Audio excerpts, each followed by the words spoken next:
보니까 아이를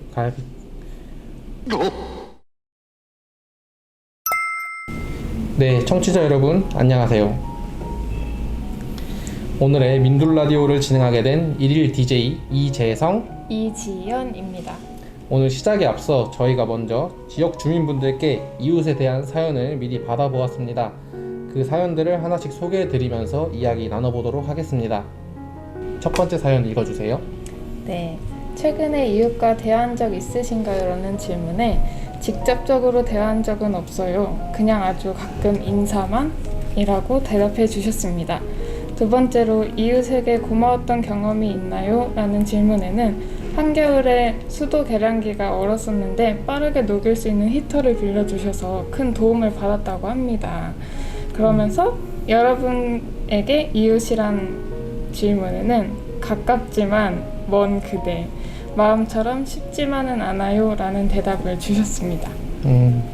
근데 이 사연을 보내주신 작성자분에게 지금 이웃은 가깝지만 먼 그대라고 하셨는데, 이제 이웃에게 고마웠던 경험으로는 이제 한겨울에 히터를 빌릴 정도로 이게 히터같이 따뜻한 이웃관계를 가지고 계신 것 같아요. 다음 제 사연 읽어볼게요. 네, 저한테 사연 보내주신 분은 최근에 이웃과 대화한 적은 없고 인사만 나눴다고 합니다. 그리고 이웃에게 고마웠던 경험은 초등학교 때는 옆집이 또래 친구들이 살고 이사온 시기가 비슷해서 부모님들과도 친하며 먹을 것도 나누고 엄마가 못 보게 하는 TV 프로그램을 옆집 가서 보고 그랬다고 하네요. 그리고 이분에게 이웃이란 지금은 그다지 소통할 일이 없는 어색어색 인사를 할까 말까라고 보내주셨어요. 저도 초등학교 때는 진짜 옆집에 계신 분들이랑 되게 친했었거든요. 옆집에 가정이랑 저희 가족이랑 여행도 가고, 저희 부모님이 집을 비우시면은 그냥 옆집 가서 밥 먹고 있어라 라고 하면은 옆집에 가서 밥도 먹고 그럴 정도로 옆집이랑 친하게 지냈었는데, 지금은 이분이 말씀하신 대로 지금은 그다지 소통할 일이 없는 어색어색 인사를 할까 말까 하는 게 요즘의 분위기인 것 같아요. 네, 다음 사연 읽어주세요. 네, 다음 사연입니다. 최근에 이웃과 대화한 적이 있으신가요? 엘리베이터에서 인사 정도만 나눴습니다 라고 주셨어요. 이웃에게 고마웠던 경험이 있나요에는 아파트에서 거주한 이후에는 관계가 없다고 하십니다. 여러분에게 이웃이란 대면 시 인사할 수 있는 공동체, 위기 시 요청할 수 있는 공동체라고 답을 주셨는데요. 지연 선생님 아파트에 사시잖아요. 어떠세요? 맞아요. 근데 저도 똑같은 것 같아요. 이게 생각보다 아파트 엘리베이터에서도 자주 만날 기회가 없고, 만나도 금방 이제 또 내려오다 보니까 인사 정도만 겨우 할 수 있는 것 같아요. 또 요즘 인사를 안 하시는 분들도 많은데 인사라도 하는 게 대단하다고 생각이 돼요. 하죠. 네, 그럼 다음 제 사연 읽어보겠습니다. 이분은 안타깝게도 최근에 이웃과 대한 적이 없다고 하셨어요. 그리고 이웃에게 고마웠던 경험으로는 직접 대면의 기회는 없으나 공동 세대로서 각자의 역할을 잘하고 있다는 점, 세대 내 생활 규칙 준수, 소음, 쓰레기, 기타 에티켓 때문에 고마우셨고, 이분에게 이웃이란 가장 가깝지만 너무 멀게 느껴지는 존재, 기회가 닿는다면 교류하고 싶은 대상이라고 적어주셨어요. 네, 맞죠. 저희가 사실 기회가 닿는다면 누가 옆집 사는 사람이랑 안 좋게 지내고 싶은 사람이 어디 있겠어요. 그리고 이 문제도 이제 세대 내 생활 규칙 준수라는 부분도 되게 중요한 것 같아요. 요즘 맞아요. 소음, 층간 소음 이런 문제로 이웃끼리 싸우는 경우도 되게 많고, 쓰레기, 기타 에티켓 정말 잘 지켜지면 좋겠지만 안 지켜지는 그 조금의 사례 때문에 또 인식이 안 좋아지는 경우도 있지 않나라는 생각을 해보면서, 다음 사연 읽어주세요. 네, 다음에는 최근에 이웃과 대화한 적이 있으신가요? 라는 질문에 네, 있습니다 라고 대답을 해주셨어요. 그래서 이웃에게 고마웠던 경험이 있냐는 얘기에는 아파트 중요한 안건에 대해서 도움을 구하고 궁금한 것을 물어볼 수 있어서 도움이 되었다고 합니다. 또 그 외에는 어렸을 때는 집에도 놀러 가고 했는데 이제 지금은 못 하신다는 얘기를 적어주신 것 같아요. 그래서 이 여러분에게 이웃이라는 질문에는 가까이 살지만 만나서 대화하기 쉽지 않은 사람, 어색한 사람이라는 답변을 주셨습니다. 네. 이렇게 사연을 다 보니까 아, 확실히 다 비슷하신 것 맞아요. 같아요. 뭐 어릴 때는 놀았지만, 놀았지만 요즘은 힘들다는 게 참 안타까운 것 같네요. 네, 다음 제 사연 읽어드릴게요. 최근에 이웃과 대화한 적이 있으신가요? 라는 질문에 이분은 또 특이하게 네, 네이버에서 만났어요 라고 대답을 해주셨어요. 그리고 이웃에게 고마웠던 경험이 제 게시물에 공감과 댓글을 달아주셨어요 라고 하셨고, 나에게 이웃이란 나의 블로그를 항상 생각해주는 사람이라고 작성해 주셨어요. 되게 요즘에 딱 맞는 이웃이 아닌가. 요즘 SNS에서 이제 서로 교류를 하는 것도 이웃이라고 할 수 있죠. 그리고 실제로 네이버 블로그는 시스템이 서로 이웃을 맺고 맞아요. 그런 시스템이기 때문에 이분에게 이웃은 블로그를 항상 생각해주는 사람인 것 같습니다. 약간 이웃이라는 그 고정관념을 조금 깨게 해주신 답변이 맞아요. 아닌가. 네, 참신해서 되게 좋네요. 다음 사연 읽어주세요. 저는 최근에 이웃과 대화한 적이 있냐는 질문에 네, 자주 엘리베이터에서 대화를 나눕니다. 근황이라든지 안부라든지 나누시는 것 같아요. 이웃에게 고마웠던 경험이 있냐는 얘기에는 고등학교 3학년 때 혼자서 살으셨는데 친구 어머님께서 제 생일에 맞춰서 미역국을 끓여주시고 집에서 제사를 하면 제사 음식을 나눠주시고 했습니다 라고 주셨어요. 그래서 친구 어머님을 보면서 이웃이란 이런 것이구나 느꼈고 진정한 어른의 모습을 느낄 수 있었다고 합니다. 그리고 이분에게 이웃이란 이제 서로의 삶을 나누는 것, 자연스럽게 본인의 삶 속에서 서로를 생각하고 함께 할 수 있는 방안은 모색하고 함께 하는 것이라고 주셨네요. 제가 글씨가 잘 안 보여요. 자, 그럴 수 있죠. 네, 말씀하신 대로 옛날에는 정말 제사 같은 약간 그런 게 있어도 그렇죠. 이제 제사 음식들 막 서로 나눠 먹고 그런 경우가 되게 많았었죠. 그렇죠. 그런 경험 있으신가요? 근데 저희는 할머니 댁에 가서 제사를 다 드렸어갖고 따로 이렇게 막 나누거나 한 적은 없는데 네. 저도 제사를 할머니 댁에서 가서 지내긴 했는데, 저는 이제 할머니 댁 앞에 있는 그 미용실에 있는 할머니랑도 되게 친했었고 그러시군요. 그런 경험이 저는 또 있습니다. 좋은 경험이 있으시네요. 다음 또 사연 읽어보겠습니다.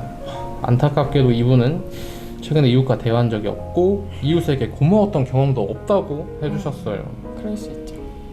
이분에게 이웃이란 쉽게 다가가기 어려운 존재, 요즘 같은 세상에서 쉽게 이야기를 나누고 관계를 맺기에 매우 어렵다고 보고, 특히 아파트 같은 주거 공간에 거주하면 더욱 관계 맺기엔 어렵다라고 작성해 주셨어요. 그렇죠. 네, 안타깝지만 뭐 요즘 분위기가 이런 거는 사실인 것 같아요. 맞아요. 그래도 쉽게 다가가기 어려운 존재라고 하지만 그래도 뭔가 이웃에게 먼저 인사를 한번 건네본다든지 그렇죠. 말을 걸어본다든지 용기를 내는 것이 좋지 않을까라는 생각을 해봅니다. 맞아요. 다음 사연 읽어주세요. 다음 사연은 이제 문자로 와준 사연인데요. 최근에 이웃과 대화한 적이 있냐는 내용에는 없다고 얘기를 해주셨어요. 근데 이웃에게 고마웠던 경험이 있나요? 라는 질문에는 이웃이 같은 교회를 다니는 것 뿐이었는데 장기간 집을 비우게 될 때 택배나 신문을 대신 받아주실 때도 있고 대신 문을 잠궈주실 때도 있고 이런 경험들이 있어서 감사했다고 합니다. 그러고 이제 이웃이란 있으면 힘이 되지만 이제는 사귀기 어려운 존재라고 하시면서 약간 이웃의 현실을 보여주시고 있는 것 같아요. 확실히 요즘은 이제 비대면이라서 그렇죠. 뭐 택배를 이제 직접 수령하지 않고 그냥 문 앞에 두고 가고 하지만, 옛날에는 택배가 다 직접 수령이고 하는 경우가 되게 많았거든요. 그래서 저희 집도 아까 말씀드렸다시피 이웃이랑 되게 친했어서 네. 저희도 택배를 그냥 이웃집에 맡기는 경우가 많고 저희 이웃집 택배로 저희 집에 오는 경우도 되게 많았었어요. 다음 문자로 온 사연 또 소개해 드리겠습니다. 이분도 안타깝게도 최근 이웃과 대화한 적도 없고 이웃에게 고마웠던 경험도 없다고 보내주셨어요. 이분에게 이웃이란 먼저 말을 걸기에는 조심스럽고 동네 바깥에서 만난다면 아는 척 인사하고 싶은 존재. 이질감과 동질감이 공존하는 관계라고 보내주셨어요. 되게 어려운 것 같아요. 이질감과 동질감이 공존하는 관계. 근데 맞는 얘기인 것 같아요. 네, 맞죠. 또 이게 또 사람 심리가 어디 가서 아는 얼굴을 보면은 또 인사하고 맞아요. 싶은데 인사는 하고 싶지만 또 현실적으로 막상 또 보면은 인사를 하기 그쵸. 약간 꺼려지고 그런 것 같아요. 네, 다음 사연 읽어주세요. 다음 사연입니다. 최근에 이웃과 대화한 적이 있으신가요? 라는 질문에는 이웃이랑은 인사도 하고 대화도 하신다고 합니다.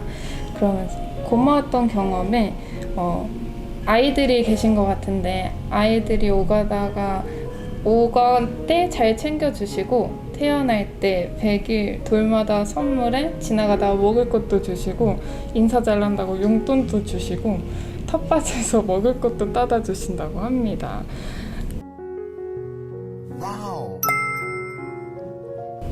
굉장히 좋은 이웃과 함께 사시는 것 요즘 같은데 정말 보기 드물게 네. 이웃이랑 되게 가깝고 잘 지내는 사례인 것 같네요. 맞아요. 그래서 이제 본인에게 이웃은 어렸을 적 동네에서 사촌보다 가까웠던 가족 같은 존재라고 하셨어요. 고향을 만들어주는 중요한 요인. 고향은 장소가 아니니까 장소가 아니라 사람들과의 추억이니까라고 명언 이거 아닌 되게, 명언을 되게 멋있는 말이네요. 고향은 장소가 아니라 사람들과의 추억이니까. 멋있는 말인 것 같아요. 다음 읽어주세요. 네, 다음 사연 소개해 드릴게요. 최근에 이웃과 대화한 적 있냐는 질문에 솔직히 없습니다 라고 하셨고, 이웃에게 고마웠던 경험이 있냐는 질문에도 이웃하고 왕래가 없다고 하시네요. 왜 제가 말씀드리는 사연은 전부 다 이제 이웃과 왕래가 없는 약간 슬픈 사연이죠? 네, 여러분에게 이웃이란 질문에 이웃이 가까이에 산다고 생각하면 마음은 편하지만 필요 이상으로 가까이 어울리며 지내야 하는 필요성까지는 못 느끼는 그런 애매모호한 관계가 이웃인 것 같습니다 라고 그쵸. 보내주셨어요. 네, 요즘은 이렇게 생각하시는 분들이 많죠. 그쵸. 굳이 친하게 지내야 되나? 굳이 나는 집 가서 내 밥 먹고 빨리 씻고 자기 바쁜데 뭐 이웃이나 그냥 그렇게 생각할 수도 있는데, 뭐 아까 이제 긍정적인 사례에서 보시다시피 맛있는 것도 나눠 먹고 아이들에게 용돈도 주신다고 하는데 그런 좋은 점도 있다는 거를 되게 알아주셨으면 좋겠네요. 또 역시 이웃과 대화한 적도 이웃에게 고마웠던 적도 없다고 합니다. 아쉽게도. 하지만 여러분에게 이웃이라는 질문에는 인근에 살아가는 사람들, 예전에는 그래도 인사하고 잘 지냈던 것 같은데 사람들이 자주 바뀌고 나서는 어색해진 사이라고 합니다. 네, 맞죠. 저도 다 아까 말씀드렸던 이제 친하게 지내는 이웃들이 다 어릴 때 살던 동네 사람들이고, 저도 이제 살면서 이사를 3번을 다녔거든요. 이사를 다니면서 점점 이제 이웃과 관계가 멀어지지 않았나 하는 생각이 드네요. 맞죠.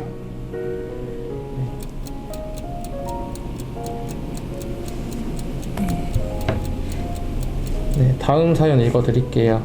최근에 이웃과 대화한 적이 있나요? 라는 질문에 주말 아이들을 놀이터에서 놀게 하고 대화를 나눴습니다. 엄마들의 수다라고 보내주셨는데, 보니까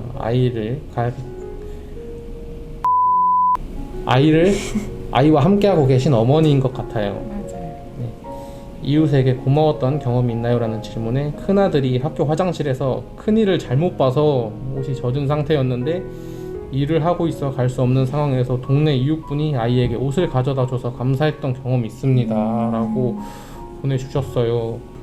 되게 큰일이었는데 다행히 정말. 이웃분께서 도와주셔서 이제 잘 넘겼네요. 마지막으로, 이웃이란 친해지면 서로 필요한 것이 있을 때 미안해하지 않고 부탁할 수 있는 사이이기도 하지만 친해지기 전까지는 낯가림을 가지게 되는 사이입니다 라고 하셨어요. 맞아요. 근데 이웃도 이웃이지만 모두가 친해지기 전까지는 낯가림을 가지지만 이제 친해지면 다들 친구 있잖아요. 친구를 사귀는 경험이 있잖아요. 친구처럼 이웃과 친해지면은 서로 필요한 것이 있을 때 부탁할 수 있는 사이가 되지 않을까라는 생각을 합니다. 네, 마지막 사연 읽어주세요. 네, 마지막 사연입니다. 최근에 이웃과 대화한 적이 있냐는 질문에 네 라고 대답을 해주셨고, 이웃에게 고마웠던 경험이 있나요? 라는 질문에 잘 지내고 있는지 안부를 물어봐 주는 것이 고마웠던 경험이라고 합니다. 마지막으로 이웃이란 맛있는 거 생기면 나누어 먹고 경조사 있으면 서로 챙기고 하던 이웃이 지금은 온라인 이웃으로 바뀐 것 같다고 하시면서 실체는 있지만 가상의 존재, 그것이 지금의 이웃이라고 생각한다고 합니다. 맞죠. 그래도 저희가 찾아가서 직접 얼굴을 보고 하지는 못하지만 요즘 코로나도 그렇고 여러 가지 이유가 있어서 찾아가지는 못하지만 그래도 다들 이제 카톡이나 SNS로 안부는 서로 묻고 지내기 때문에 가상의 존재라고 하신 것 같아요. 그래도 어떻게 다들 경험이 그래도 꽤나 많으신 것 같아요. 다들 생각보다 긍정적인 사연도 많고 이웃을 어떻게 생각하시는지 잘 알게 되는 시간이었어요. 네. 그러니까 관심이 없는 건 아니고 다가가고 싶으나 현실에 약간 막힌 느낌이 많이 드는 것 같아서. 맞아요. 네. 이웃에 대한 따뜻한 사연들을 오늘 이렇게 많이 만나보셨는데 오늘 어떠셨어요? 저는 사실 대부분의 사연이 다 저랑 비슷한 이제 사연들이어갖고 저도 사실 이렇게 이웃과 친해지고 싶지만 친해질 기회도 별로 없고, 아까 말씀하셨던 것처럼 이사 다니다 보면 또 새로운 사람들이고 하니까 뭔가 그런 게 어려운 게 있는데, 그래도 이렇게 지나가면서 한 번씩 엘리베이터에서 안녕하세요만 하는 것만으로도 굉장히 또 좋게 봐주시더라고요. 그래서 그런 거 하나하나가 또 지역 주민들과 친해지는 일이 아닌가라고 생각을 합니다. 네, 맞아요. 가까운 이웃이 먼 사촌보다 낫다라는 말이 있어요. 오늘부터 이웃들에게 먼저 인사를 건네보는 건 어떨까요? 지금까지 민둘라디오 진행했던 실습생 이재성, 이지연입니다. 감사합니다.